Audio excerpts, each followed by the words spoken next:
भाव बिना बाजार में वस्तु मिले न मोल, तो भाव बिना हरि कैसे मिले जो है अनमोल।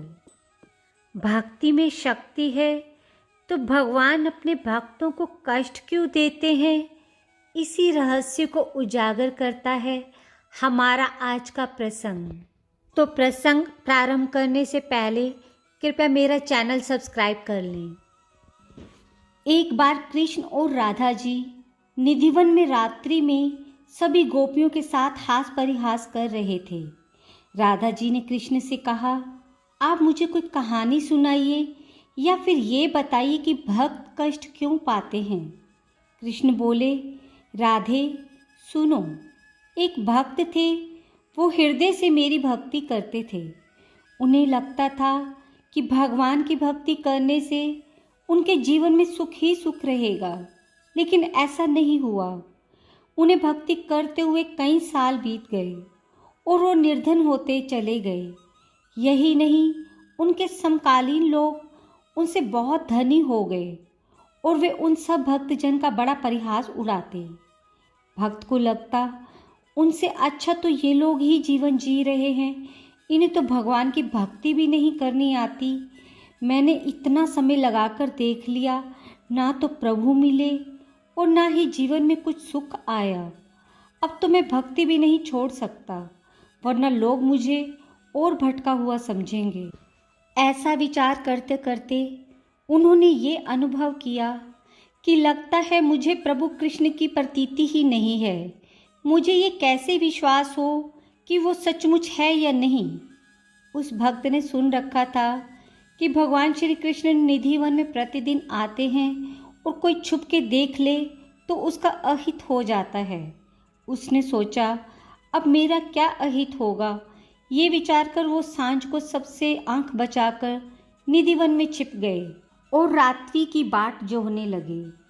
अब बताओ राधा, मैं उन संत जन को कैसे बताऊं कि यदि सांसारिक इच्छा उनकी शेष रहेगी तो उन्हें जाने कितने जन्म और कितनी योनियों में भटकना पड़ेगा।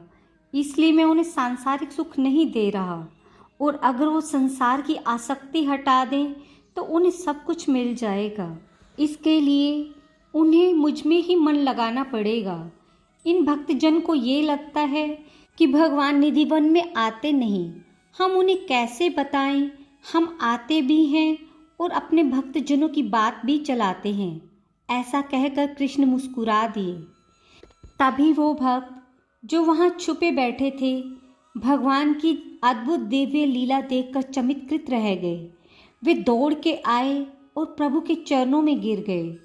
वे राधा रानी का भी बहुत आभार करना चाहते थे जो उन्होंने ऐसा प्रश्न किया, लेकिन वो कुछ कह ही नहीं पाए। प्रभु की अनुकंपा से जब वे कुछ बोल सके और जब उनसे वर मांगने को कहा गया तो बार बार आग्रह करने लगे कि उनके इस दिव्य स्वरूप को ही नित्य देखना चाहते हैं। प्रभु ने कहा, ठीक है, तुम यही निधिवन में लता बनकर रहो। अब से तुम भी हमारे साथ यही नित्य रात्रि में रहोगे। और प्रभु ने उस भक्त गोपी को, जो उन्हें कई जन्मों से प्रभु से बिछड़ी हुई थी, कृतार्थ कर दिया। राधे राधे। काश मैं कोई ऐसा जुर्म करूं कि सजा मिले हर जाने में, मेरा जीवन बीते वृंदावन में और मौत मिले बरसाने में। राधे राधे। ऐसी ही भक्तिपूर्ण और ज्ञानवर्धक कहानियों को और सुनने के लिए मेरे चैनल को सब्सक्राइब और वीडियो को लाइक करना ना भूलिएगा, और अपनी प्रतिक्रिया कृपया नीचे कमेंट बॉक्स में दें।